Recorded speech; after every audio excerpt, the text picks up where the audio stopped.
Thank you for watching Scary Bear Attacks. If you like this episode, please remember to hit the like button and leave a comment or two, then subscribe and click on the bell to receive notifications of whenever we release new videos. Also, please remember to share them to your social media. Welcome back to Scary Bear Attacks. Today's episode takes us to Admiralty Island in southeast Alaska. The island sits about 18 miles south of Juneau, the state's capital. On the island roam an estimated 1,500 brown bears, boasting the highest bear population per square mile in the state, with 1 brown bear per square mile. Even with the high population density of brown bears, injuries to humans are rare, and fatalities are even rarer. The native Tlingit called Admiralty Island Kootznoowoo, which translates into the Fortress of the Bear. Today's episode indicates that the Tlingit had a very valid reason to refer to the island in that manner. Admiralty Island is a rugged and remote area with elevations varying from sea level up to Eagle Peak, standing at 4,650 feet above sea level. Dense growths of western hemlock, sitka spruce, and western red cedar crowd this temperate rainforest island. It is one of those rare places where visitors can find deer, salmon, and bald eagles, and view whales spouting in Kootznahoo Inlet from the island's only permanent settlement, the town of Angoon. The Hecla Greens Creek mine is one of the world's largest silver-producing mines, and also yields productive amounts of zinc, lead, and gold.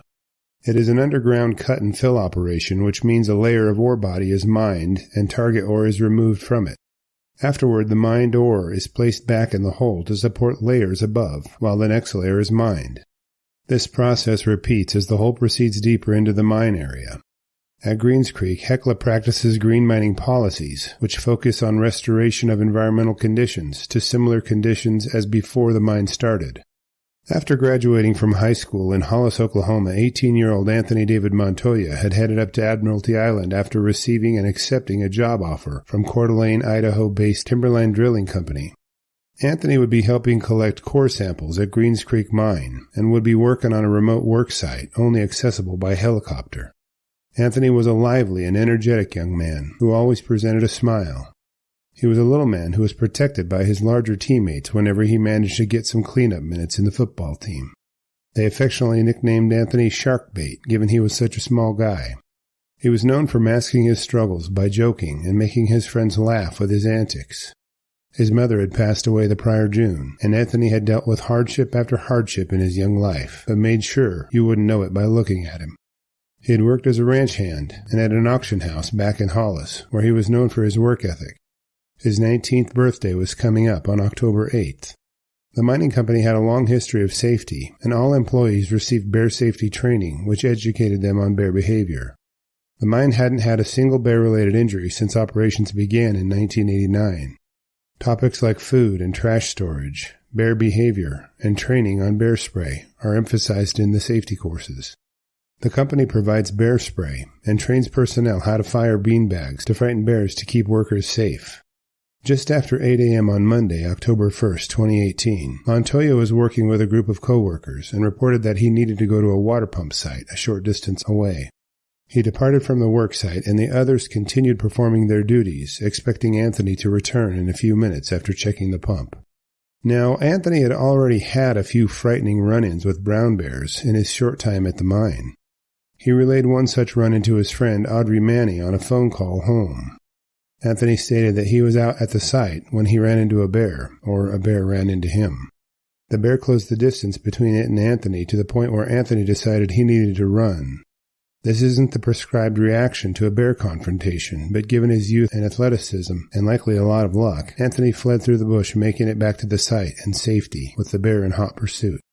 At some point along the way, the bear gave up on its pursuit of him, allowing him to escape. This and other altercations with bears had Anthony rethinking his decision to work at the mine. Although his heart was huge, the danger the bears brought to the work site had Anthony thinking of finding employment in a safer environment, and soon. His underdog attitude and dedication to improving his difficult lot in life had been tested by the danger of working in such close proximity to brown bears. After Anthony's prolonged absence, his co-workers went to look for him. They arrived at the pump location and about 35 yards away could see 3 large brown bears standing over Anthony's corpse. The workers' approach was likely covered by the loud noise of the water pump, and it likely masked Anthony's approach as well.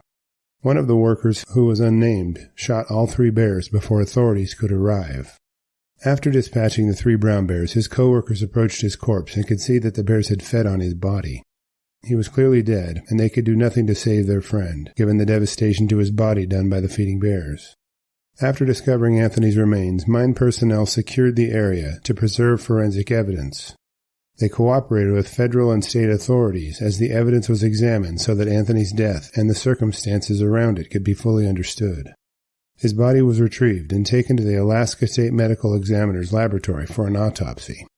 According to sources, Anthony was found to have been killed by the sow and her cubs during the mauling after they caught him alone and unarmed at the water pump.